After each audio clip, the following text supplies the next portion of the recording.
우리는 흔히 이순신을 성웅, 즉 성스러운 영웅이라 부릅니다. 불멸의 신화, 패배를 모르는 전쟁의 신으로 기억하고는 하죠. 하지만 과연 그가 처음부터 그리고 언제나 흔들림 없는 강철 같은 존재였을까요? 칠흑 같은 어둠이 조선을 뒤덮었던 임진왜란의 한복판, 나라의 운명이 그야말로 바람 앞에 촛불 같았던 그 절체절명의 순간에 그는 과연 어떤 감정으로 세차게 몰아치는 파도와 그 너머의 적들을 응시했을까요? 우리가 기억하는 승리의 기록들, 그 화려한 전공의 이면에는 사실 한 인간이 감당하기에는 너무나도 벅찼던 극한의 압박과 깊이를 알 수 없는 내면의 갈등이 있었습니다. 그 모든 것을 딛고 일어서 역사의 물줄기를 바꿔버린 결정적 순간들 그 속에 숨겨진 이야기는 우리의 상상을 뛰어넘는 거대한 울림을 선사할 겁니다. 1592년 4월, 잔인한 봄이었습니다.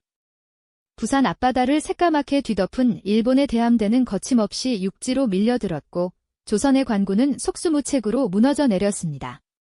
단 20일 만에 수도 한양이 함락되는 그야말로 국가적인 재앙이 닥친 것이죠. 백성들은 삶의 터전을 잃고 울부짖으며 피난길에 올랐고 그들을 지켜야 할 왕, 선조는 궁궐을 불태우고 백성을 버린 채 의주로 황급히 몽진을 떠났습니다. 나라의 기강은 무너졌고 희망이라는 단어는 조심스럽게 입에 담기조차 어려운 사치가 되어버렸습니다. 불타오르는 한양의 밤하늘은 절망 그 자체를 보여주는 듯 붉게 물들어 있었고 그 불빛 아래 피난 가는 백성들의 행렬은 끝없이 이어졌습니다. 아비는 어미를 잃고 아이는 부모를 잃은 채 울부짖는 소리가 온 땅에 가득했죠. 바로 그때 모두가 북쪽 국경만 바라보며 절망하고 있을 때 남쪽 바다에서는 한 사내가 묵묵히 자신의 자리를 지키고 있었습니다. 전라좌수사 이순신. 그가 지휘하는 함대는 수적으로나 질적으로나 압도적인 일본 수군에 비하면 초라하기 짝이 없었습니다. 조정의 지원은 끊겼고 육지에서는 매일같이 끔찍한 패전 소식만이 들려왔습니다. 판옥선 갑판 위에서 홀로 망원경을 들고 수평선을 응시하는 그의 등은 더없이 외로워 보였습니다. 그의 어깨 위에는 꺼져가는 조선의 마지막 희망이 위태롭게 놓여 있었거든요. 병사들은 불안에 떨었고 장수들조차 승리를 장담하지 못했습니다. 이런 상황에서 첫 전투를 앞둔 그의 심정은 어땠을까요? 패배는 곧 조선 수군의 완전한 붕괴와 나라의 끝을 의미했습니다. 그는 단순한 지휘관이 아니라 절망의 바다 위에 떠있는 조선의 마지막 방파제였던 겁니다. 그의 고독한 책임감은 그 누구도 상상할 수 없을 만큼 무거웠습니다. 마침내 결전의 날이 밝았습니다. 옥포 앞바다에 나타난 일본 함대는 승리에 도취해 방심하고 있었죠. 그들은 조선 수군을 얕보고 있었습니다. 이순신은 이 순간을 놓치지 않았습니다.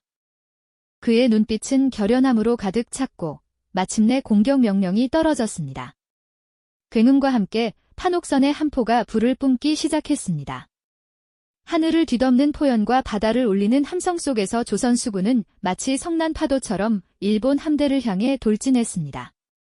처음 겪는 강력한 함포 공격에 일본군은 혼란에 빠졌고 견고한 판옥선은 일본의 조총 공격을 막아내며 적진을 유린했습니다. 연이은 패배와 절망 속에 빠져있던 조선 전체에 울려 퍼진 희망의 포성이었죠. 옥포 해전의 승리는 작지만 너무나도 소중한 첫 승리였습니다. 이 승리를 통해 조선 수군은 할 수 있다는 자신감을 얻었고 백성들은 이순신이라는 이름 세 글자를 가슴에 새기기 시작했습니다. 그는 이 첫 승리가 얼마나 중요한지, 이 작은 불씨가 조선의 운명을 어떻게 바꿀 수 있는지를 정확히 알고 있었습니다. 이후 이순신의 함대는 사천, 당포, 한산도에서 연이어 기적 같은 승리를 거두며 일본군의 보급로를 차단하고 전쟁의 양상을 완전히 뒤바꾸어 놓았습니다. 그의 이름은 일본 수군에게 공포의 대상이 되었고 조선 백성들에게는 살아있는 구국의 영웅으로 떠올랐죠. 하지만 눈부신 승리의 영광 뒤편에서는 어둡고 추악한 그림자가 동시에 자라나고 있었습니다. 그의 뛰어난 능력을 시기하고 질투하는 세력들이 조정을 중심으로 꿈틀대기 시작한 겁니다. 특히 무능하고 성품이 포악했던 경상우수사 원규는 사사건건 이순신을 셔하며 그의 공을 깎아내리기 바빴습니다. 그는 이순신의 전술을 비난하고 그의 성과를 자신의 것처럼 포장하여 조정의 거짓 보고를 올리기 일쑤였죠. 조정의 신하들 역시 지나치게 커져버린 이순신의 명성과 백성들의 신망에 불안감을 느끼기 시작했습니다. 왕의 권위마저 위협할 수 있다는 위기감이 그들 사이에 팽배해졌거든요. 결국 시기와 모함은 칼날이 되어 이순신의 심장을 겨누었습니다. 일본의 교활한 이중관계에 속아 넘어간 조정은 이순신에게 무리한 출격 명령을 내렸고 이순신이 전략적인 판단하에 명령을 따르지 않자 이를 빌미로 그를 역적으로 몰아세웠습니다. 구국의 영웅은 하루아침에 나라를 거역한 죄인이 되어 한양으로 압송되었습니다. 그는 차가운 감옥 바닥에 내동댕이 쳐졌고 모진 고문을 견뎌내야만 했습니다. 그의 몸은 부서지고 망가졌지만 그의 눈빛 속에는 억울함과 분노, 그리고 나라에 대한 깊은 우국 충정이 뒤섞여 있었습니다.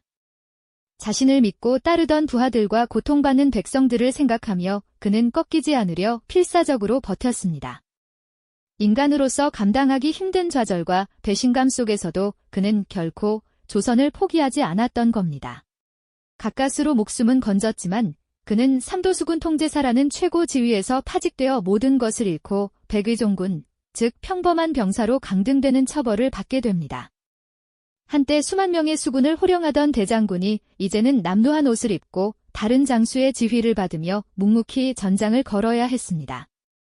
그는 해안가를 따라 걸으며 전쟁으로 폐허가 된 땅과 굶주림에 지쳐 쓰러진 백성들의 참혹한 모습을 직접 마주했습니다. 피난민들 사이에서 희망을 잃지 않으려 애쓰는 그의 눈빛은 깊은 연민으로 가득 차 있었죠. 그는 자신의 억울함보다 나라의 아픔을 먼저 생각했고 비록 직책은 없지만 자신이 할 수 있는 일이 무엇인지 끊임없이 고민했습니다. 바로 그때 조선의 운명을 나락으로 떨어뜨리는 끔찍한 소식이 들려왔습니다. 이순신을 대신해 삼도수군 통제사가 된 원균이 이끌던 조선 수군 주력 함대가 7천량 해전에서 괴멸적인 패배를 당했다는 것이었습니다. 7천량의 바다는 조선 수군의 피와 불타는 판옥선의 잔해로 붉게 물들었습니다. 수백 척에 달했던 막강한 함대는 단 한 번의 전투로 거의 모든 것을 잃고 사라져 버렸습니다. 살아남은 병사들은 물에 빠져 절규했고 조선의 바다를 지키던 최후의 방패는 산산조각 나고 말았습니다. 이 참혹한 패배 소식을 들은 이순신은 어떤 심정이었을까요? 그가 평생을 바쳐 키워낸 함대와 목숨을 함께했던 부하들이 한순간에 사라졌다는 사실에 그는 땅을 치며 통곡했습니다. 이는 단순히 군사적 패배가 아니었습니다. 조선이라는 나라의 숨통을 완전히 끊어버릴 수도 있는 그야말로 절체절명의 위기였죠. 이제 일본 수군은 아무런 방해 없이 서해로 진격하여 육군과 합류하고 한양을 거쳐 의주에 있는 선조를 직접 위협할 수 있게 된 겁니다. 다급해진 조정은 부랴부랴 이순신을 다시 삼도수군 통제사로 임명했습니다. 하지만 그에게 주어진 것은 텅 비어버린 바다와 패잔병들, 그리고 전투가 불가능할 정도로 부서지고 남은 단 12척의 배뿐이었습니다. 왕조차도 해전을 포기하고 수군을 해체하여 육군에 합류하라는 명령을 내릴 정도였죠. 모든 것이 끝났다고, 더 이상 희망은 없다고 모두가 포기하던 바로 그 순간이었습니다. 이순신은 붓을 들어 왕에게 올릴 장계를 쓰기 시작합니다. 그의 글자 하나하나에는 절망을 뛰어넘는 결연한 의지가 담겨 있었습니다. 금신전선 상유십이 신에게는 아직 12척의 배가 남아 있사옵니다. 이 문장은 단순한 보고가 아니었습니다. 포기를 모르는 한 인간의 위대한 선언이었고 꺼져가는 나라의 운명을 자신의 어깨에 짊어지겠다는 비장한 약속이었습니다. 하지만 그의 앞을 가로막은 현실은 너무나도 참혹했습니다. 좁은 해협, 울돌목 저편에는 무려 300척이 넘는 일본의 대함대가 검은 숲처럼 도열해 있었습니다. 12척 대 300척. 누가 보아도 이것은 전투가 아니라 일방적인 학살이 될 것이 분명했죠. 병사들은 공포에 질려 얼굴이 하얗게 변했고 일부 장수들조차 싸우기도 전에 도망칠 궁리만 하고 있었습니다. 죽음의 그림자가 조선수군 전체를 무겁게 짓누르고 있었습니다. 이순신 역시 인간이었습니다. 그의 마음속에도 왜 두려움과 압박감이 없었을까요? 그는 홀로 밤새도록 잠 못 이루며 거친 물살이 소용돌이치는 울돌목을 바라보았습니다. 그의 머릿속에서는 수만 가지의 전략과 전술이 그려졌다 지워지기를 반복했습니다. 그러나 가장 중요한 것은 병사들의 마음을 하나로 모으는 것이었죠. 그는 필사즉생 필생즉사, 죽고자 하면 살 것이요 살고자 하면 죽을 것이라 외치며 병사들을 독려했습니다. 마침내 운명의 아침이 밝아왔습니다. 거대한 일본 함대가 좁은 울돌목으로 밀려 들어오기 시작했습니다. 그 압도적인 모습에 겁을 먹은 조선의 배들은 뒤로 물러서기 시작했습니다. 이순신의 대장선만이 홀로 적진을 향해 나아가고 있었죠. 수많은 적선에 둘러싸여 위태롭게 흔들리는 대장선 위에서 이순신은 흔들리지 않았습니다. 오히려 그는 뒤로 물러서는 아군 장수를 향해 당장 목을 베어 효수하라며 불호령을 내렸습니다. 공포를 이기는 것은 더 큰 공포라는 것을, 그리고 절망 속에서 용기를 이끌어내는 것은 바로 리더의 흔들림 없는 의지라는 것을 그는 보여주어야만 했습니다. 그의 결연한 모습과 서슬퍼런 군율에 정신을 차린 다른 배들이 마침내 대장선을 돕기 위해 전투에 뛰어들기 시작했습니다. 바로 그 순간 거칠게 소용돌이치던 울돌목의 물살이 조선 수군을 돕기 시작하면서 세계 해전사의 길이 남을 기적이 펼쳐지기 시작합니다. 거대하고 무질서하게 얽혀있던 일본의 대함대가 울돌목의 예측 불가능한 물살에 갇혀 스스로의 무게에 짓눌리기 시작했습니다. 그의 대장선에서 터져나온 포효와 함께 조선 수군의 모든 화력이 집중되기 시작했습니다. 포탄은 거대한 물보라를 일으키며 일본 함대의 심장부를 정확히 꿰뚫었고 거대한 안택선 하나의 선체가 크게 기울어지며 비명과 함께 바닷속으로 잠겨들었습니다. 가장 먼저 움직인 것은 안희와 김응함의 배였습니다. 그들은 더 이상 뒤에서 지켜보고만 있지 않았습니다. 대장선이 홀로 만들어낸 기적의 틈을 향해 그들은 죽음을 각오하고 돌진했습니다. 판옥선의 견고한 몸체가 일본의 세키부네와 정면으로 충돌하며 뱃머리가 부서지는 굉음이 울려 퍼졌습니다. 조선의 병사들은 기다렸다는 듯이 갈고리를 던져 배를 고정시킨 후 칼과 창을 들고 적선으로 뛰어들었습니다.